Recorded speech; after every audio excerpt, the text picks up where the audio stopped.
Dios les bendiga, hermanos. Es una bendición poder estar en la casa de Dios.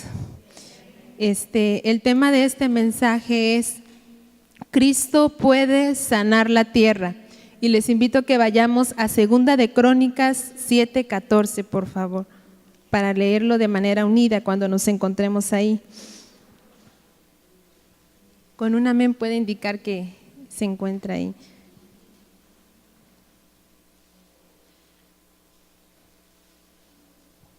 Bueno, de manera unida leemos, dice: si se humillare mi pueblo, sobre el cual mi nombre es invocado, y oraren y buscaren mi rostro, y se convirtieren de sus malos caminos, entonces yo oiré desde los cielos, y perdonaré sus pecados, y sanaré su tierra.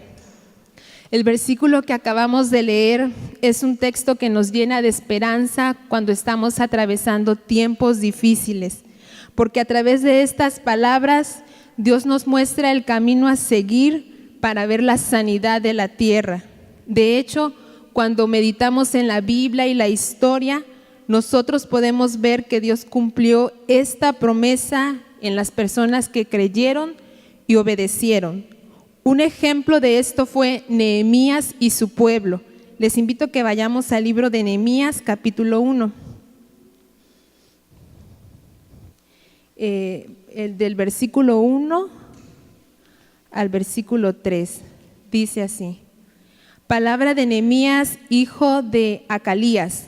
Aconteció en el mes de Quisleu, en el año 20, estando yo en Susa, capital del reino, que vino Hanani, uno de mis hermanos, con algunos varones de Judá, y les pregunté por los judíos que habían escapado, que habían quedado de la cautividad, y por Jerusalén. Y me dijeron: el remanente, los que quedaron de la cautividad allí en la provincia, están en gran mal y afrenta, y el muro de Jerusalén derribado y sus puertas quemadas a fuego. En estos textos vemos que el pueblo de Nehemías y su ciudad se encontraban en una situación terrible. Estaban arruinados, avergonzados y desprotegidos. Y al igual que Nehemías, nosotros podemos identificarnos con ellos. Quizás conocemos una persona, familia, ciudad o nación que se encuentra en esta situación, en ruinas, derribados, heridos y quebrantados. Cuando nos encontramos, un ejemplo, ese joven destruido que por causa de la adicción perdió la salud, el trabajo y su hogar. Esa familia quebrantada por la violencia que reina en su casa cada vez que el padre entra dominado por el alcohol. Esa ciudad o nación destruida por causa de la maldad que parece abundar en ella. Tal vez ellos o nosotros, al igual que Jerusalén, somos una tierra destruida y enferma que necesita el toque de la mano poderosa y sanadora del Señor Jesús. Nehemías y su pueblo experimentaron el poder de Dios y vieron el hermoso milagro de la salvación, sanidad y restauración de su ciudad. Si en nosotros está el ferviente deseo de ver la sanidad de esa tierra, tal vez nos estamos preguntando, ¿qué hizo Nehemías para ver tan hermoso milagro? Al leer el libro de Nehemías, apreciamos que él y su pueblo hicieron 3 cosas muy importantes. 1. Nehemías y su pueblo buscaron a Dios. Nehemías 1:4 dice: cuando oí estas palabras, me senté y lloré, e hice duelo por algunos días, y ayuné, y oré delante del Dios de los cielos. Cuando Nehemías se enteró que su pueblo y ciudad estaban en ruinas, se humilló ante el único que puede dar salvación. Estar en una situación desoladora y terrible a veces nos paraliza y nos hace sentir impotentes ante la gigante necesidad. Pero Nehemías se humilló ante Dios, porque para él no existe una situación que no pueda resolver, porque para Él no hay imposibles. Alzaremos nuestros ojos a los montes, ¿de dónde vendrá nuestra ayuda? Nuestra ayuda viene de Jehová, que hizo los cielos y la tierra. Cuando nos encontramos ante la destrucción de una tierra, debemos volver los ojos al único que puede sanar la tierra, al Señor Jesucristo. Nehemías se humilló, oró, lloró y ayunó. Y en su oración, Nehemías reconoció que la desobediencia y rebelión contra Dios habían traído la destrucción a su nación, porque la paga del pecado es muerte. Qué fácil es desobedecer a Dios, pero qué terrible es el dolor en el corazón cuando vemos cómo nuestra tierra, esa alma, familia, ciudad o nación, está sufriendo las consecuencias por la rebelión. Una ocasión, una persona escribió la siguiente oración: no puedo expresar con palabras el dolor, la angustia y preocupación que siento a causa de la situación que por nuestra desobediencia a Dios estamos viviendo hoy. Pero en medio de la tormenta, la siguiente palabra del Señor es como un ancla a la que me aferro y abrazo, mientras suplicamos y esperamos la misericordia e intervención de Dios. La palabra de la que la hermana se estaba sosteniendo está en Isaías 57, 16 al 18, que dice, el Señor ahí nos dice: porque no contenderé para siempre, ni para siempre me enojaré, pues decaería ante mí el espíritu y las almas que yo he creado. Por la iniquidad de su codicia me enojé y le herí, escondí mi rostro y me indigné, y él siguió rebelde por el camino de su corazón. He visto sus caminos, pero le sanaré y le pastorearé, y daré consuelo a él y a sus enlutados. En medio del caos, esto mismo hizo Nehemías, recordar la palabra de Dios. Seguramente él tenía muy presente 2 de Crónicas 7:14, cuando empezó a buscar a Dios. En este proceso vemos que Nehemías se humilló, porque Dios no desprecia el corazón contrito y humillado. Isaías 57:15 dice: porque así dijo el alto y sublime, el que habita la eternidad y cuyo nombre es el Santo. Yo habito en la altura y la santidad, y con el quebrantado y humilde de espíritu, para hacer vivir el espíritu de los humildes y para vivificar el corazón de los quebrantados. Antes de pedirle a Dios la sanidad de la tierra, es necesario humillarnos para pedir perdón por nuestros pecados, los pecados de nuestra familia, los pecados de nuestra nación. En su búsqueda vemos que Nehemías también oró, porque es a través de la oración que nosotros podemos hablar con Dios. Nosotros nos damos cuenta que Dios quiere y puede sanar la tierra, pero Él es respetuoso y Él solo va a intervenir si se lo pedimos. Por eso es necesario orar. En la oración nosotros podemos suplicarle perdón al Señor y rogar por su intervención. Dios nos dice en su palabra: clama a mí y yo te responderé y te enseñaré cosas grandes y ocultas que tú no conoces. Tal vez alguna vez nos preguntamos: ¿esa persona podrá ser salva algún día? ¿La relación en esa familia podrá ser sanada? ¿Ese lugar podrá ser restaurado?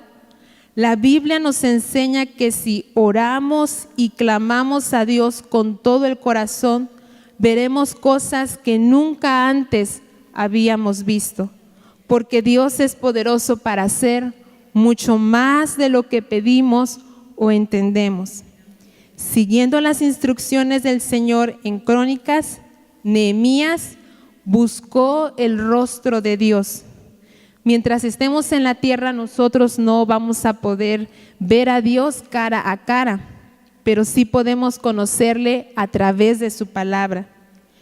Cuando meditamos en la Biblia, nosotros descubrimos que estamos haciendo cosas que a Dios no le agradan, que son desobediencia.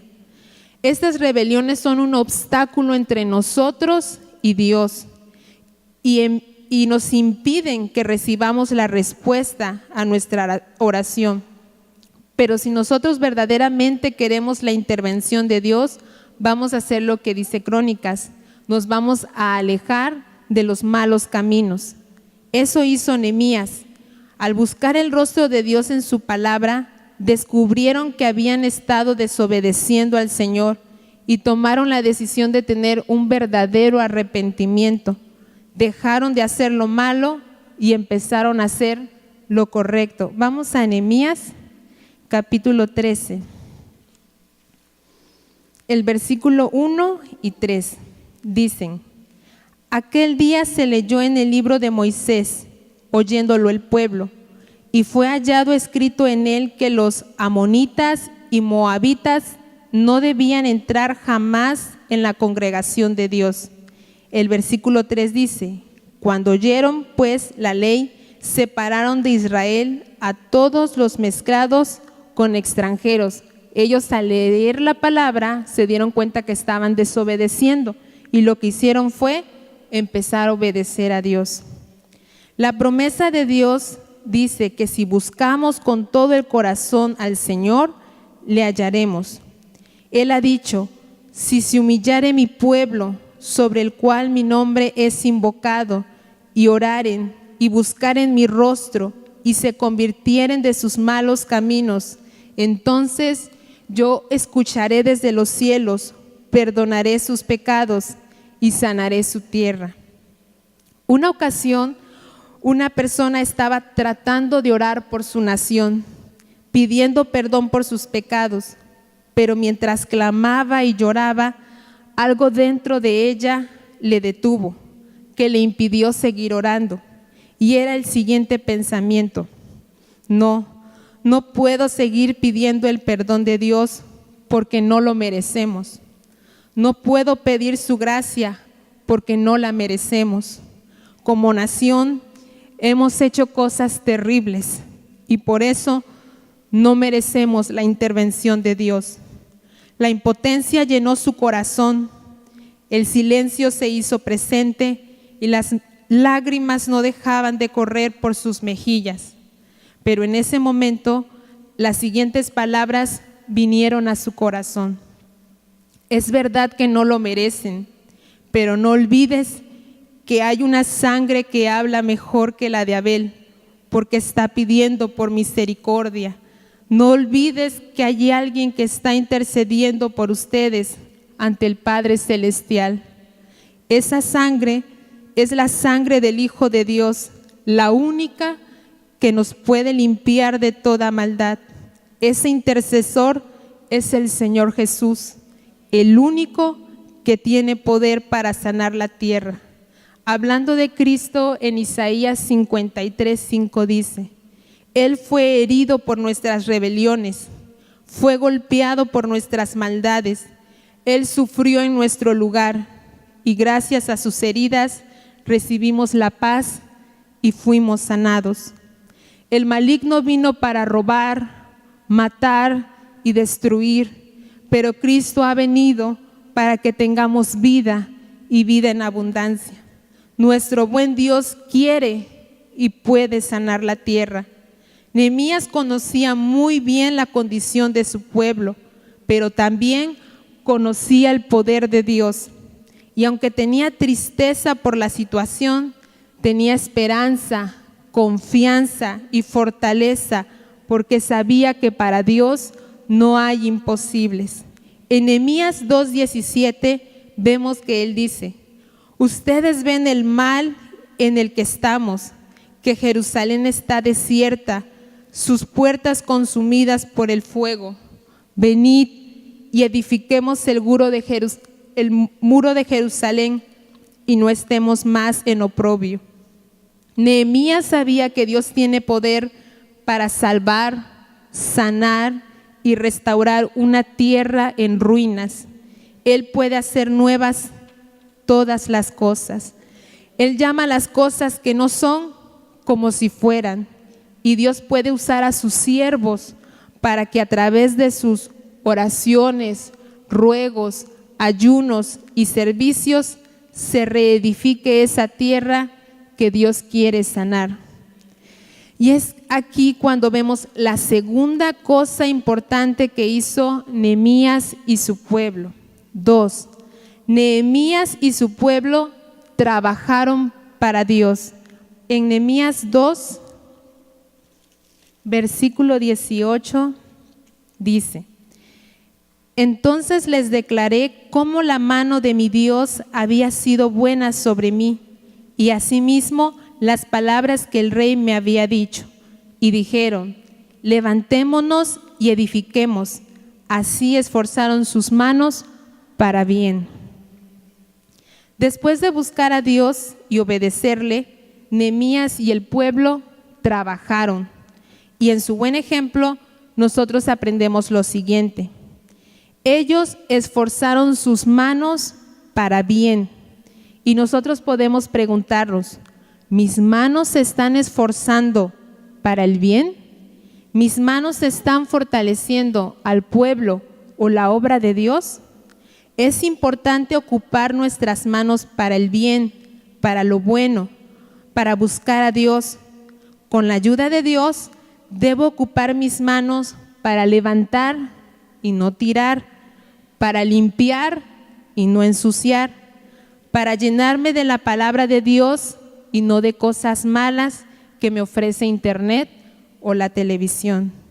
Porque el que siembra para la maldad, de la maldad cosechará destrucción, pero el que siembra para el Espíritu, del Espíritu segará vida eterna. Si esforzamos nuestras manos para darle a Dios lo mejor, entonces Dios llenará nuestras manos de bendición. Otra enseñanza que aprendemos en este punto es que Dios valora el trabajo de cada persona.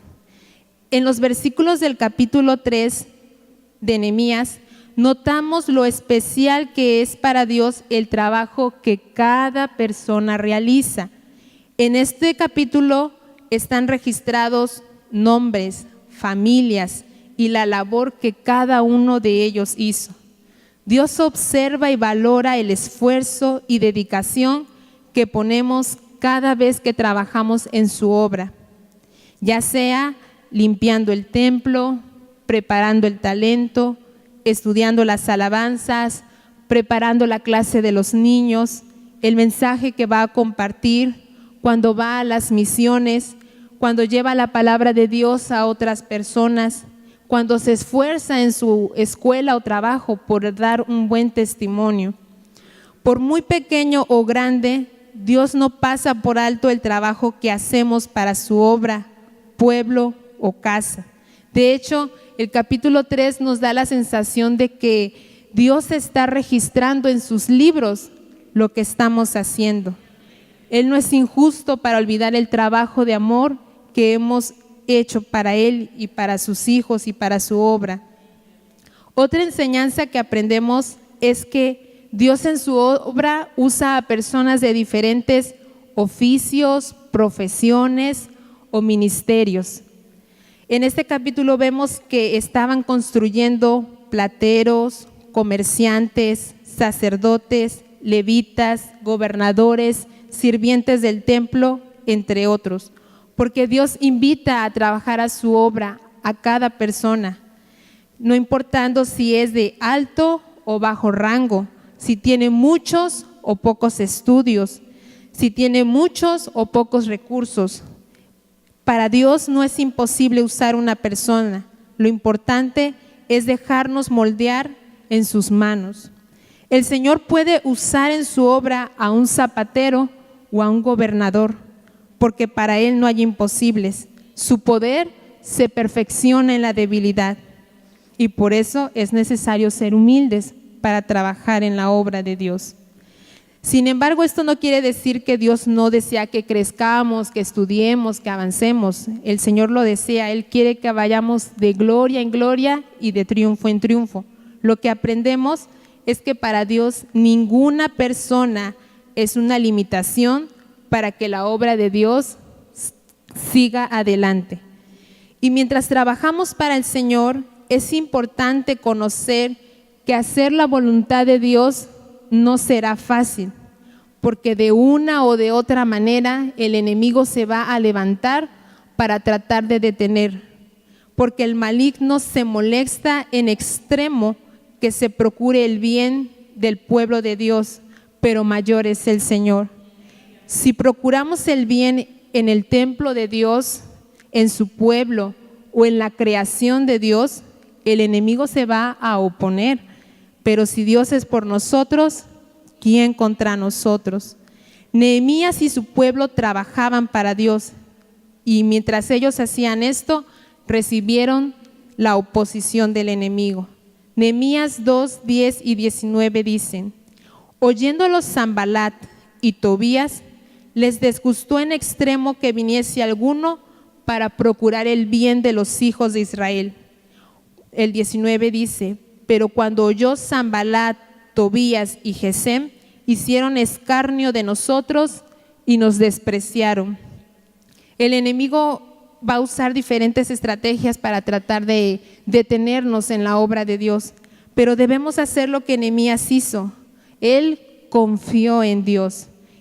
Nehemías 2:20 dice: en respuesta les dije, el Dios de los cielos, Él nos prosperará, y nosotros sus siervos nos levantaremos y edificaremos, porque ustedes no tienen parte ni derecho ni memoria en Jerusalén. El maligno puede usar las burlas, el desánimo, el cansancio o los ataques, pero sobre todas ellas está Dios. Y eso vemos en Nehemías. Nehemías se enfrentó a las burlas. Nehemías 4, 1 al 2 dice: cuando oyó Sanbalat que nosotros edificábamos el muro, se enojó y se enfureció en gran manera, e hizo escarnio de los judíos, y habló delante de sus hermanos y del ejército de Samaria, y dijo: ¿qué hacen estos débiles judíos? ¿Se les permitirá volver a ofrecer sus sacrificios? ¿Acabarán en un día? ¿Resucitarán de los montones del polvo las piedras que fueron quemadas? Por causa del pecado, el maligno tuvo permiso para destruir vidas, familias, ciudades y naciones. Recordemos que la rebelión a Dios le abrió la puerta al enemigo para que destruyese Jerusalén. Y ahora los angustiadores retan a aquellos que han venido a edificar y les preguntan: ¿estas piedras quemadas resucitarán? La persona o nación que el maligno destruyó, ¿Dios la puede restaurar? La respuesta divina es sí, porque nada hay imposible para Dios.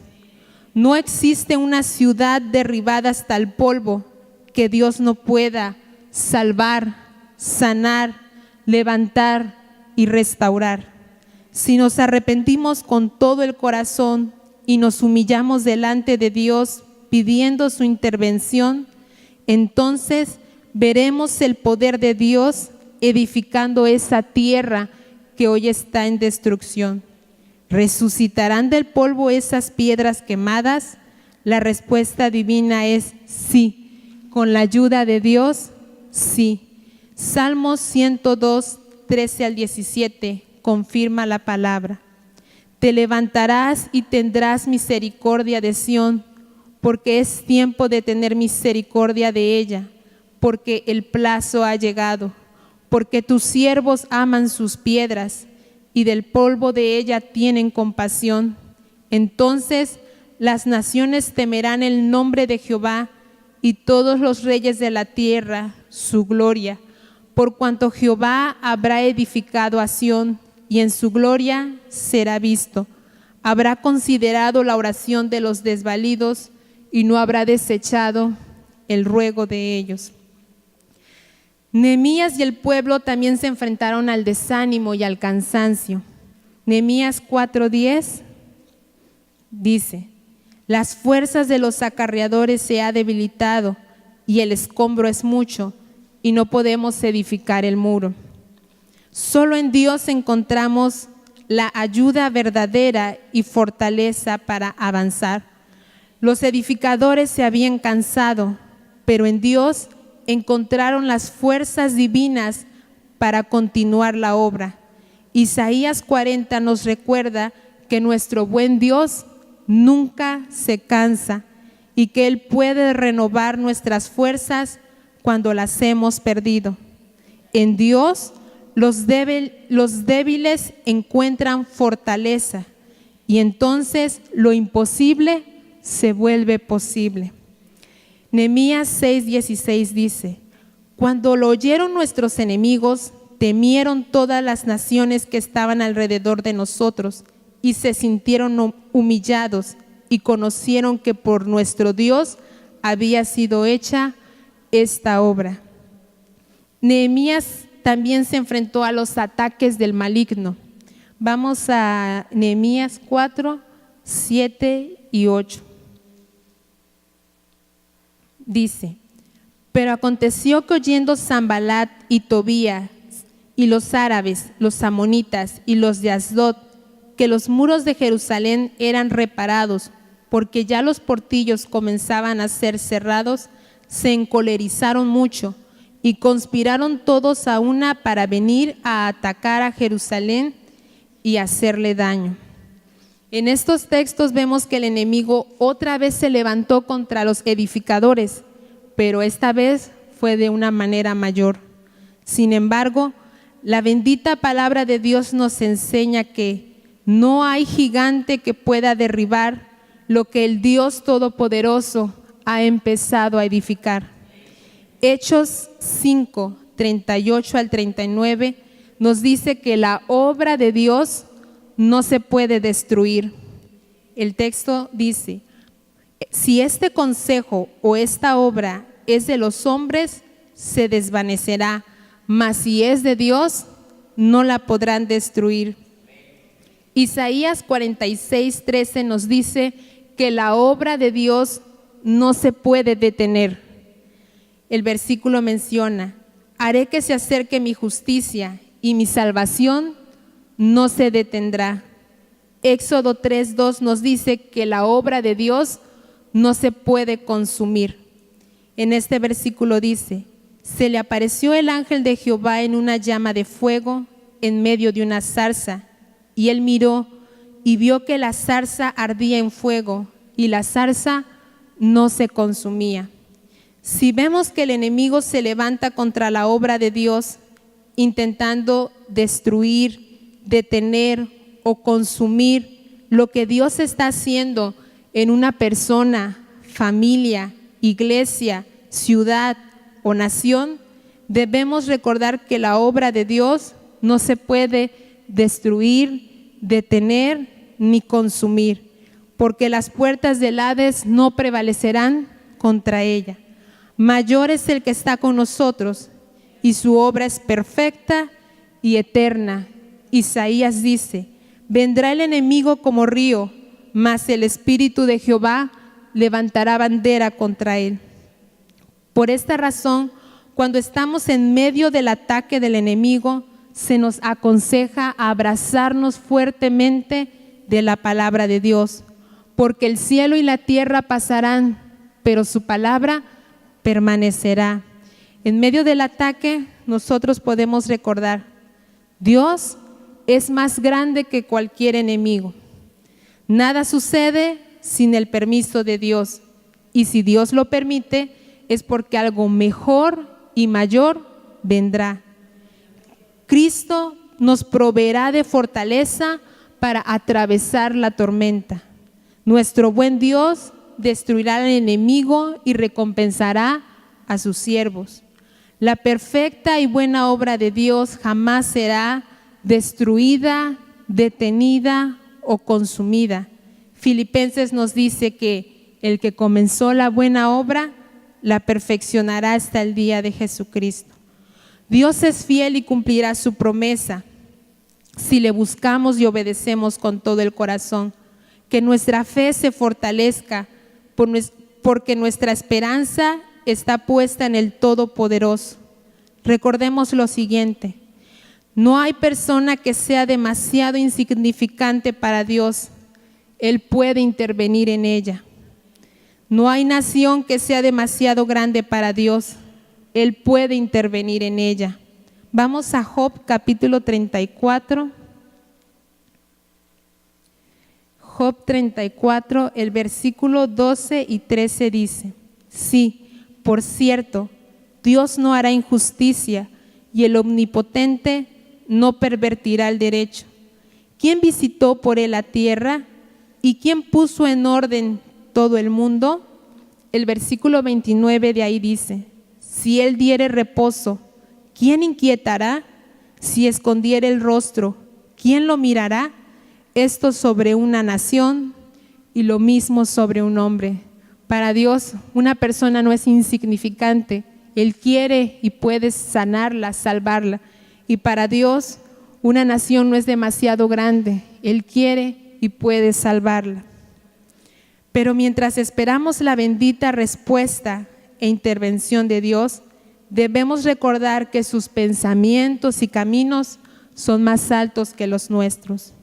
Muchas veces Dios no responderá en el tiempo que esperamos o de la manera que deseamos, pero si permanecemos en Dios, un día nuestros ojos verán que valió la pena buscar a Dios, trabajar para Él y confiar en Él.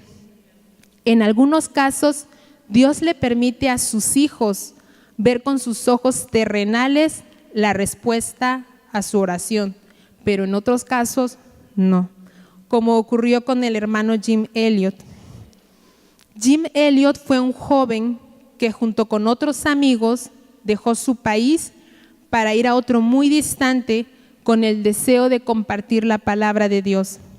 Jim Elliot se preocupó en especial por una tribu de Ecuador. Los habitantes eran conocidos como los Aucas. Él oró pidiendo a Dios la salvación de esas personas y trabajó para que ellos pudieran conocer el amor de Dios. Sin embargo, en su bendita soberanía, Dios llamó a su presencia al hermano Elliot. En Ecuador, Jim Elliot murió dejando una familia joven y un sueño que aparentemente no pudo ver hecho realidad. Cualquier persona podría pensar: ¿por qué Dios permitió eso? Parece tan injusto. ¿Acaso Dios no responde la oración? ¿Por qué a pesar de su búsqueda, trabajo y confianza en Dios, Jim Elliot no vio la intervención del Señor? Pero la obra de Dios no terminó con la muerte de Jim Elliot. Eso fue solo el principio de un gran mover de Dios, porque para el Hijo de Dios el vivir es Cristo y el morir ganancia. El tiempo pasó y parte del equipo de trabajo y familiares del hermano Elliot regresaron a la tribu, continuaron compartiendo la palabra de Dios y en el tiempo perfecto y de una manera extraordinaria, Dios respondió la oración del hermano Jim. Nuestro buen Dios tocó y transformó el corazón duro de los Aucas y ellos le entregaron sus vidas al amoroso Señor Jesús. Incluso algunos de los Aucas se convirtieron en misioneros siguiendo el ejemplo del hermano Elliot. Tal vez alguien todavía se cuestione y reclame, pero Jim Elliot no vio la respuesta. Es verdad, tal vez no la vio con sus ojos terrenales, pero para Dios no hay imposibles. Seguramente de una manera extraordinaria, Dios le mostró al hermano Elliot que cada oración, cada lágrima y cada trabajo no fueron en vano, porque Dios es fiel y los que confían en Él no serán avergonzados. Dios conoce lo que nosotros no conocemos y por eso lo que Él está haciendo es perfecto. Juan 13:7 nos dice: respondió Jesús y le dijo: lo que yo hago, tú no lo comprendes ahora, mas lo entenderás después. Juan 16:22-23 dice: ustedes ahora tienen tristeza, pero les volveré a ver y se gozará su corazón y nadie les quitará su gozo. En aquel día no me preguntarán nada. Los caminos de Dios no siempre se pueden comprender y hay ocasiones en las que Él sí le permite a sus hijos ver con sus ojos terrenales la respuesta. Les invito a que vayamos a Jeremías 31:28. Dice: y así como tuve cuidado de ellos para arrancar y derribar y trastornar y perder y afligir, tendré cuidado de ellos para edificar y plantar, dice Jehová. Dios es bueno y fiel, y si buscamos con todo el corazón, trabajamos para Él y confiamos en Él, un día nuestros ojos verán el hermoso milagro que vio Nehemías y su pueblo, la mano poderosa de Dios descender sobre la tierra herida y destruida, trayendo con su toque la sanidad a nuestra tierra. Vamos a leer de manera unidas Segunda de Crónicas 7:14.